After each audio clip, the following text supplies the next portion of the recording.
আমরা পটল ঝিঙে দিয়ে অনেক রান্না করে খেয়েছি। আজকে আমি ঝিঙে পটল দিয়ে ডাল করব। তো এখানে দেখো ঝিঙেগুলো একটু তাচ্চা তাচ্চা করে কেটে নিয়েছি, পটলগুলো একটু তাচ্চা করে কেটে নিয়েছি, এই গাগুলো একটু মানে ভালো করে ছুলে নিয়েছি আদা ছোলা করে। তো এই দিয়ে আর ডাল করব, খেতে ভীষণ ভালো লাগে। নিরামিষ যেদিন হবে সেদিন করে এরকম একটা ডাল করলে পরে সঙ্গে আর কিছু প্রয়োজন হয় না। তো এখানে আমি ডাল নিয়েছি, এখানে মটর ডাল। মটর ডালটা ভালো করে ধুয়ে নিয়েছি বারবার করে, মানে গ্যাজা না ওঠে সেভাবে ধুয়ে নিতে হবে। ডালটাকে ভালো করে পরিষ্কার করে ধুয়ে নিতে হবে। তো ধুয়ে নিয়েছি। এখানে আমি গ্যাসে জল বসিয়ে দিয়েছি, কিছু পরিমাণ জল আগে গরম করে নিতে হবে। তো প্রেশারের মধ্যে আমি ডালটাকে প্রথমে সিটি দিয়ে নেব। জলটা ফুটে গেছে, আমি কিছুটা জল কমিয়ে রেখেছি। এখন আমি ডালগুলো দিয়ে দিলাম। ডালগুলো একটু ভালো করে ধুয়ে নিতে হবে। আর এখানে 4-5টা কাঁচা লঙ্কা দিয়ে দিয়েছি, সামান্য একটু লবণ আর একটু তেল দিয়ে এটাকে ভালো করে সেদ্ধ করে নিতে হবে।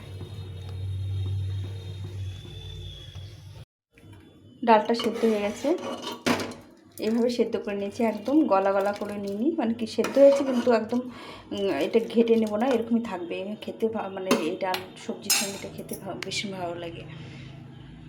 এখানে আমি কড়াই বসিয়ে দিয়েছি, পরিমাণ মতো তেল দিয়ে দেবো।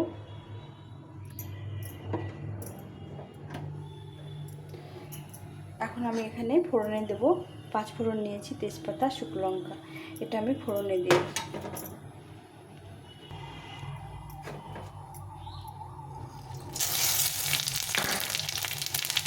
ফোড়নটাকে একটু ভাজা ভাজা করে নিতে হবে।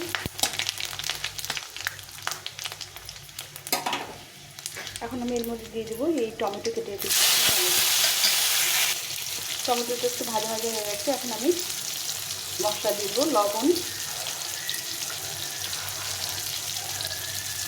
হলুদ গুঁড়ো, জিরে গুঁড়ো আর একটু লঙ্কা গুঁড়ো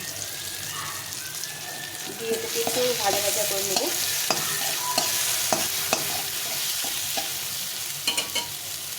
এখন আমি দিয়ে দেবো যে সবজিগুলো কেটে রেখেছিলাম, সবজিগুলো দিয়ে একটু ভাজা ভাজা করে নিতে হবে।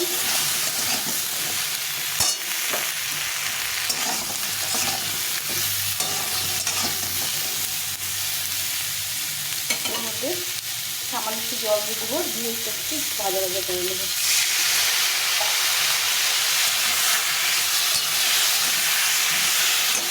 মশলার সাথে ভালো করে একটু কষিয়ে নিতে হবে। ভালো করে সবজিটা কষিয়ে নিয়েছি। এখানে ডালটা ফুটিয়ে রেখেছি, ডালটা নিয়ে এর মধ্যে ঢেলে দেবো।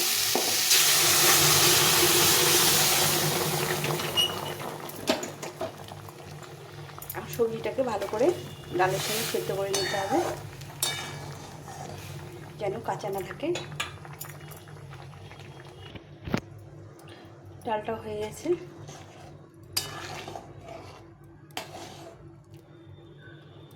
এখন আমি এর মধ্যে একটু মিষ্টি দিয়ে দেবো, মানে চিনি বা গুড় যে কোনো কিছু দিতে পারো। আমি একটু চিনি দিয়ে দিলাম, কেননা নিরামিষ ডালে একটু মিষ্টি না দিলে ভালো লাগে না খেতে। তাছাড়া আমি যে কোনো ডালে একটু করে মিষ্টি দিয়ে খেতে ভালো লাগে। মটর ডাল, মুগ ডাল, ছোলার ডাল। আর এই দেখো এগুলো সুন্দর সেদ্ধ হয়ে গেছে।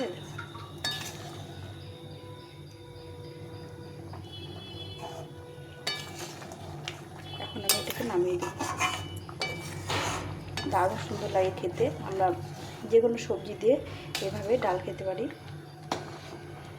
তো পটল তো খেতে চায় না যারা, তারা এইভাবে ডালে করে দিলে খুব ভালো খাবে।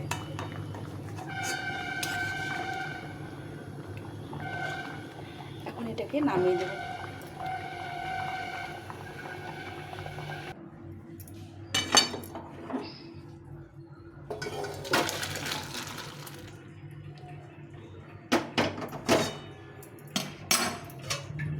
তো আমার হয়ে গেছে সবজি ডাল। তোমরা কারা কারা এরকম সবজি ডাল খেতে ভালোবাসো কমেন্টে জানিও, দারুণ লাগে খেতে। আর কারা কারা মানে একটু রান্না করে খেয়েও একদিন, খুব ভালো লাগে রেসিপি। এরকম করে ডাল করলে না, তার সঙ্গে একটু আলু ভাজা বা একটু লেবু হলে আর কিছু দরকার হয় না, ভীষণ ভালো লাগে। তো আমি একটু বানিয়ে নিলাম। তোমাদের সঙ্গে শেয়ার করলাম। তোমাদের যদি ভালো লেগে থাকে তাহলে একটা লাইক করে বন্ধুদের সঙ্গে শেয়ার করো। নতুন বন্ধুরা সাবস্ক্রাইব করে বেল বাটনটা অন করে দিও। আর নতুন নতুন ভিডিওগুলো তোমাদের সঙ্গে শেয়ার করতে পারবো বেল বাটনটা অন করলে। এইভাবে একবার বানিয়ে খেও, আমার রিকোয়েস্টে তোমাদেরকে একবার বানিয়ে খেও, খুব ভালো লাগে খেতে। যে কোনো সবজি শাক দিয়ে ডাল খেতে ভীষণ ভালো লাগে, শুধু শুধু রান্না করে। এটা ঠান্ডা হয়ে গেলে আরও অনেকটা ঘন হবে, যার জন্য একটু পাতলা রেখেছি। এভাবে পাশে থেকো, সম্পূর্ণ ভিডিওটা দেখার জন্য অনেক ধন্যবাদ। এখন এখানে রাখছি, সবাই ভালো থেকো, সুস্থ থেকো, টাটা।